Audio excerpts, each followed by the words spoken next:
सन 1891 में मिर्जा साहब की किताब फतहुल इस्लाम शाया हुई, जिसमें उन्होंने ऐलान किया कि वो मसीह मसीह और मसीह मऊद हैं। सन 1891 ही में उनकी दो और किताबें यानी तौज़ीह मराम और अज़ाले ओहाम शाया होती हैं, जिनमें इसी दावे को बार बार दोहराया गया। मसीह जो आने वाला था यही मिर्जा है। मिर्जा साहब ने तवातुर से ये बात कहना शुरू की कि अहादीस में जिन ईसा इब्ने मरियम की पेशगोई है वो महज एक इस्तारा है। मिर्जा साहब के बकौल ईसा इब्ने मरियम से मुराद है ऐसा शख्स जो उनके मिसल हो, यानी मसीह मसीह। और मिर्जा साहब कहते हैं वो दरअसल मैं ही हूं। सो इस आजिज़ को और बुजुर्गों की फितरती मुशाबत से अलावा हज़रत मसीह की फितरत से एक ख़ास मुशाबत है, और इसी फितरती मुशाबत की वजह से मसीह के नाम पर ये आजिज़ भेजा गया। मिर्जा साहब ने मसीह मसीह और मसीह मऊद का दावा तो कर दिया, लेकिन इसके साथ ही कुछ मुश्किलात पैदा हो गई। अहादीस मुबारका में हजरत ईसा अलैहिस्सलाम की तशरीफ आवरी की कुछ तफसीलात भी आई हैं। जब मिर्जा साहब की तवज्जो इन अहादीस मुबारका की तरफ दिलाई गई तो उन्होंने निहायत अजीब व गरीब अंदाज में इन अहादीस मुबारका की तावील शुरू कर दी। हकीकत यह है कि अगर इन तावीलों को दुरुस्त तस्लीम कर लिया जाए तो ताबीर और तशरीह के सारे कवानीन तलपट हो जाएं और ताबीर का फन एक मजाक बन जाए। पहला मसला तो ये दरपेश आया कि हजरत ईसा अलैहिस्सलाम का नुज़ूल दिमिश्क में होगा, जबकि मिर्जा साहब कादियान में हैं। दिमिश्क और कादियान के फर्क को अनपढ़ भी जानते हैं। अब मिर्जा साहब की तावील सुनिए। बस वाज़े हो कि दमिश्क के लफ्ज़ की तावील में मेरे पर मिन जानिब अल्लाह ये ज़ाहिर किया गया है कि इस जगह ऐसे कस्बे का नाम दमिश्क रखा गया है जिसमें ऐसे लोग रहते हैं जो यजीद तबा और यजीद पलीद की आदात और ख्यालात के पैरों हैं, जिनके दिलों में अल्लाह व रसूल की कुछ मोहब्बत नहीं और अहकाम इलाही की कुछ अजमत नहीं। दमिश्क का लफ्ज़ महज इस्तारा के तौर पर इस्तेमाल किया गया है। तब उसने मुझसे कहा कि ये लोग यजीद तबा हैं और यह कस्बा दमिश्क के मुशाबे है। फिर अहादीस की रूह से दूसरा इल्मी एतराज ये पैदा हुआ कि अहादीस में आया है कि जिस वक्त हजरत ईसा अलैहिस्सलाम नुज़ूल फरमाएंगे उन पर 2 जर्द चादरें होंगी। मिर्जा इसके जवाब में कहते हैं, मैं एक दाइमन मर्द आदमी हूँ और वो 2 जर्द चादरें जिनके बारे में हदीसों में जिक्र आया है कि इन 2 चादरों में मसीह नाज़िल होंगे, वो 2 जर्द चादरें मेरे शामिल हाल हैं, जिनकी ताबीर इनमें ताबीर रोया की रूह से 2 बीमारियां हैं।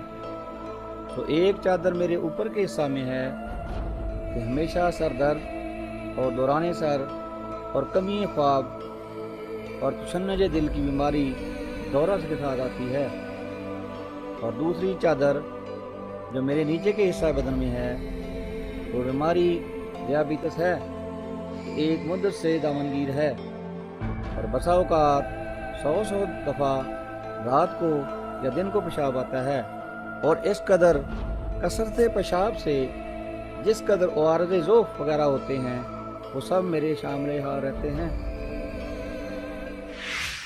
तीसरा मसला अहादीस में मज़कूर दमिश्क का मीनार शर्की था, जिस पर हजरत मसीह अलैहिस्सलाम का नुज़ूल होगा।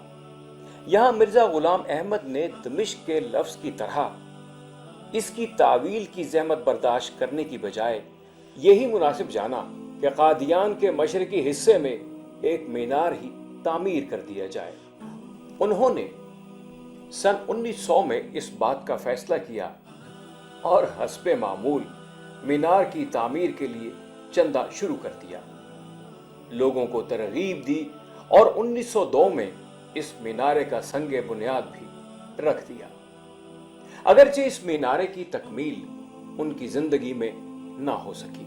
फिर एक मसला ये भी था कि अहदीस में जिस मसीह अलैहिस्सलाम की दोबारा आमद की इत्तला दी गई है, उसके बारे में तवातुर के साथ दो टोक लफ्जों में ये तशरीह कर दी गई है कि वो वही मसीह अलैहिस्सलाम होंगे जो हजरत मरियम अलैहिस्सलाम के बेटे हैं। मिर्जा साहब ने शुरू में तो इन अहादीस की तावील इस तरह की कि यहाँ मसीह का लफ्ज मजाज और इस्तारा है, ना कि हकीकी मानों में। लेकिन इस तशरीह से लगता है कि वो खुद भी मुतमईन ना हुए, क्योंकि हकायक तो बहरहाल यही थे कि वो चराग बीबी के बेटे हैं, ना कि हजरत मरियम अलैहिस्सलाम के। चुनाचे अपनी किताब कश्ती नूह में लिखते हैं, वो खुदा ने बराहीन अहमदिया के तीसरे हिस्सा में मेरा नाम मरियम रखा।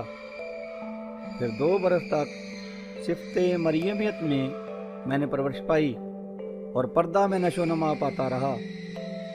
फिर जब इस पर 2 बरस गुजर गए तो मरियम की तरह ईसा की रूह मुझ में नफा की गई और इस्तारा के रंग में मुझे हामला ठहराया गया। और आखिर कई महीने के बाद, जो 10 महीने से ज़्यादा नहीं, बदरिया इल्हाम के मुझे मरियम से ईसा बनाया गया।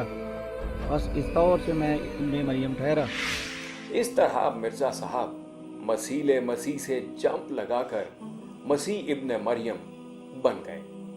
लेकिन इन तमाम दावों के बावजूद सन 1900 तक मिर्जा साहब खत्म नबूवत के अकीदे पर कायम दिखाई देते हैं। वो साफ लफ्जों में लिखते हैं, हमें मोहम्मद के बाद किसी नबी की हाजत नहीं। भला ये मुझसे हो सकता है कि नबूवत का दावा करके काफिर बनूं? अगरचे नबी और रसूल बनने की तरफ मिर्जा साहब का मीलान सन 1900 से पहले भी मिलता है, लेकिन साथ ही वो ये वजाहत भी कर देते हैं कि ये अल्फाज वो इस्तारे के तौर पर इस्तेमाल कर रहे हैं, ना कि शरई इस्तिलाह के तौर पर।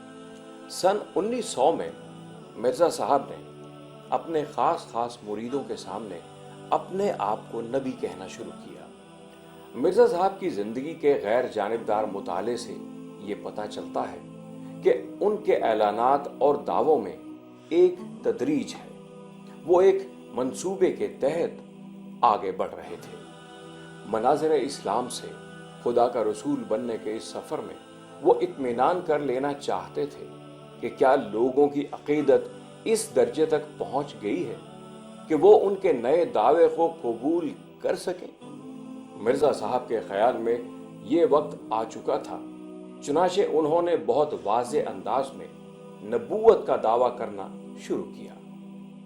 उन्होंने 1902 में एक रिसाला तोहफातुन नदवा के नाम से लिखा।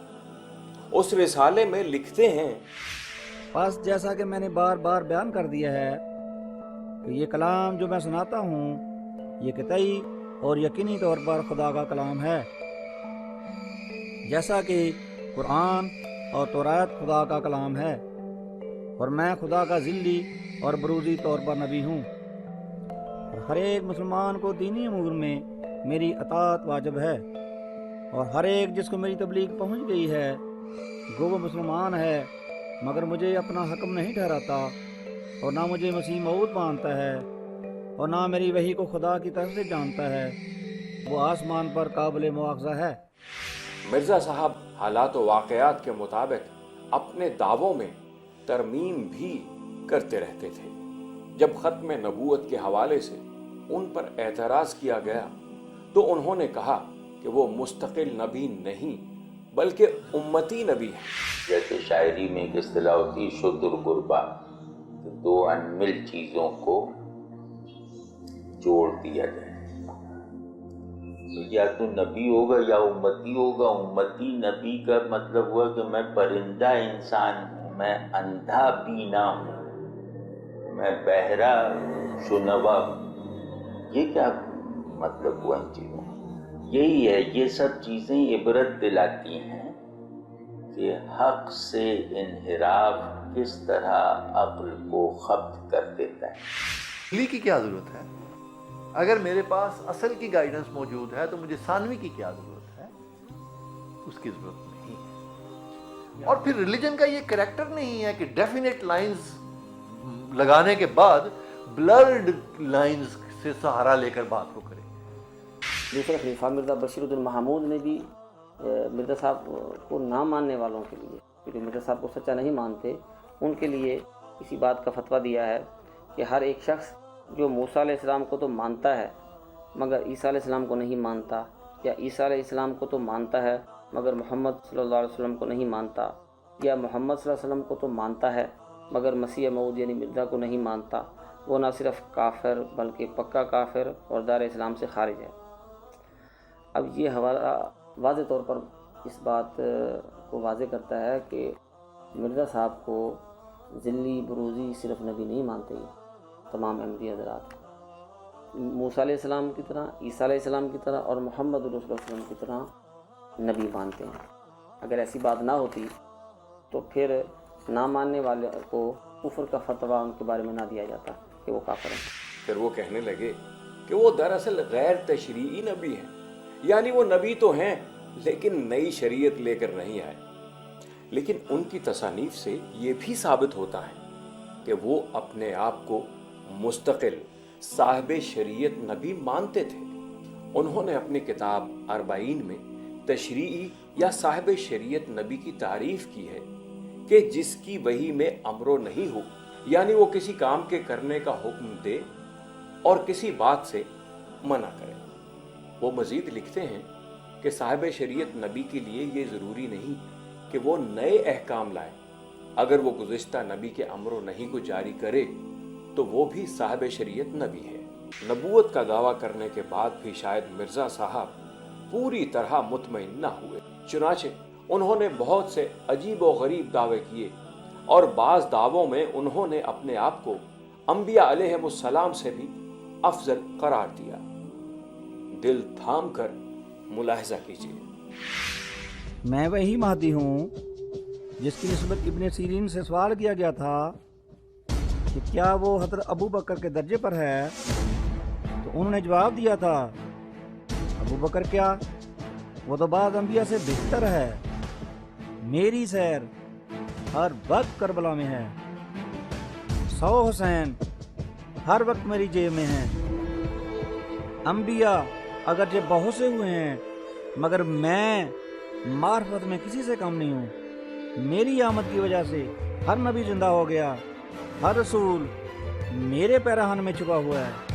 تمام دنیا پر آسمان سے کئی تخت اترے پر تیرا تخت سب سے اونچا بچھایا گیا. اس کے لیے چاند کا گرہن ظاہر ہوا اور میرے لیے چاند اور سورج دونوں کا. اب کیا تو انکار کرے گا؟ اگر تو نہ ہوتا تو میں زمین اور آسمان کو پیدا ہی نہ کرتا.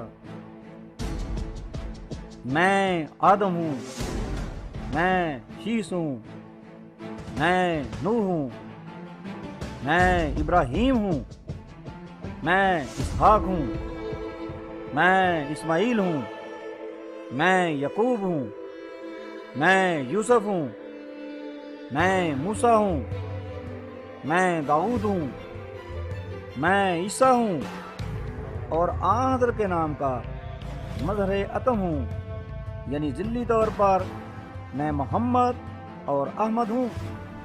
میں زندہ علی ہوں. خدا تعالیٰ نے میرا نام ذوالقرنین بھی رکھا ہے.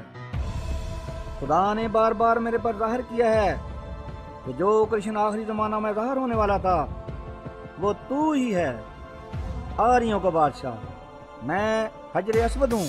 خدا نے اپنے الہام میں میرا نام بیت اللہ بھی رکھا ہے. خدا نے مجھ سے فرمایا اے مرزا، خدا تیرے ساتھ ہے. تو جہاں کھڑا ہوتا ہے خدا بھی وہاں کھڑا ہوتا ہے. میں نے خواب میں دیکھا کہ میں خدا ہوں اور میں نے یقین کر لیا کہ وہ میں ہی ہوں. ان بلند و باند دعووں کے ساتھ مرزا صاحب پوری امت مسلمہ کو جو انہیں تسلیم نہیں کرتی کافر قرار دینے لگے. مجھے الہام ہوا ہے کہ جو شخص تیری پیروی نہیں کرے گا और तेरी बैत में दाखिल नहीं होगा, वो खुदा उसके रसूल की नाफरमानी करने वाला जहन्नमी होगा। खुदा ताला ने मेरे पर ज़ाहिर किया है कि हर एक वो शख्स जिसमें मेरी दावत पहुंची है और उसने मुझे कबूल नहीं किया है, वो मुसलमान नहीं है।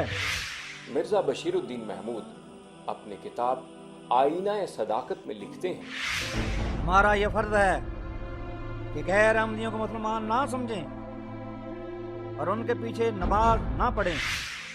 इस तरह बानिए जमात और बाद में आने वाले लोगों ने खुद ही अपने आप को मिल्लत इस्लामिया से मुनक़ता कर लिया।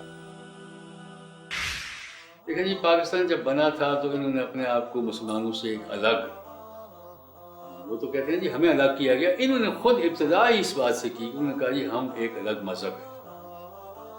और उन्होंने अपने ऑफिसर्स के नाम भी लिस्ट बाउंड्री कमीशन को दिए और उसमें आर्म सर्विसेज के अंदर भी जो इनके लोग थे, सिविल सर्विस के अंदर लोग थे, जो इनकी कम्युनिटी की तादाद थी वो भी बढ़ा चढ़ा कर उन्होंने ये बयान की कि जी हम ना हिंदू हैं ना मुसलमान हैं, हम एक अलग मजहब है। और इनके जो बड़े थे बशीरुद्दीन महमूद साहब, उनसे किसी ने पूछा कि अगर कोई मुसलमानों में से कोई मर जाए तो उसके जनाजे में शरीक होना, उनका कत्ल नहीं। उन्होंने कहा जी अगर कोई बच्चा फौत हो जाए जिसको अभी पता भी ना हो कि आपने कोई ऐलान किया हुआ नबूवत का, नहीं। उन्होंने कहा कि ये मज़हब का मामला है, ये सोशल रिलेशनशिप का मामला नहीं है, वो उसमें भी आप शरीक नहीं हो सकते। इस कदर सख्ती, तो इस वजह से ये इन्होंने अपने आप को खुद अलग किया। कायद-ए-आज़म साहब का जनाजा, उसकी तस्वीरें मौजूद हैं जिसमें सारी दुनिया जनाजा पढ़ रही है बानिए पाकिस्तान का, जिन्होंने उनको वज़ीर ख़ारजा रखा था। और ये जो है एक पत्थर सा है, उसके ऊपर बैठे हुए हैं, वो तस्वीर मुझे याद है, बाजू ऊपर किए हुए गर्मी की वजह से। तो बाद में प्रेस वालों ने पूछा उनसे आप जनाजे में शरीक क्यों नहीं हुए? उनका यही समझ लें कि एक इस्लामी मुल्क का मैं गैर मुस्लिम वज़ीर हूँ या एक गैर मुस्लिम मुल्क का मैं मुसलमान वज़ीर हूँ। यानी अगर वो मुसलमान है तो मैं नहीं हूँ, अगर मैं हूँ तो वो नहीं है। इसलिए मैं यानी एक तहजीबी सिलसिले के अंदर एक पुरअमन बकाए बहमी के तहत गैर मुस्लिम भी जनाजों में शरीक हो जाते, खड़े हो जाते हैं। उन्हें यह भी गुजारा नहीं किया।